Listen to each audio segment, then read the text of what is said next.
Well, it is an all too familiar story in our area lately. Young people shooting each other. And as our Desmond Matthews finds, law enforcement would like to see that story end. He joins us in the studio with that story. Desmond. Andrea, I talked to District Attorney Scott Colon and Macon Police Chief Divine Beck about the uptick in shootings they've seen here lately. Ultimately, they want to see those shooting numbers decrease. It's happened more often than I wanted to happen. I really not for it to happen at all. But it has happened again. 18-year-old Hervin Scott of Columbus was shot Thursday night in Macon. Scott suffered 2 gunshot wounds, and now police are working another shooting investigation. I don't think it's isolated. It could possibly be drug-related, gang-related. You just never know.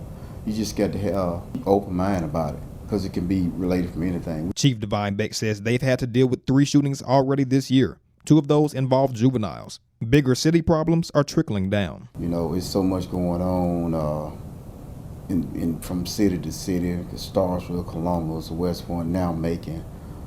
Being a small town, we're not exempt. Now, agencies are coming together to find ways to prevent these incidents. District Attorney Scott Colon says he's seen gun violence increase since the beginning of the pandemic. It's starting to even more cross county lines.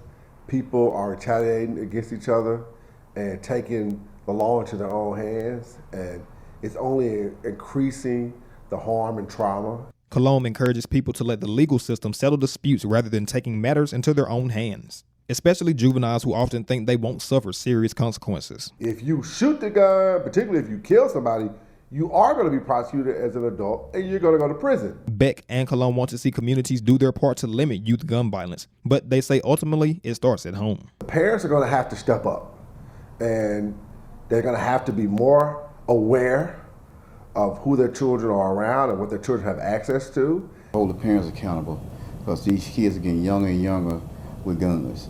Don't be afraid to go in your kid's bedroom and check it. Don't be afraid to check their backpack. Now, if you have any information on the Macon shooting, contact the Macon Police Department. Beck and Colon encourage churches to even play their part in helping limit teenage crime.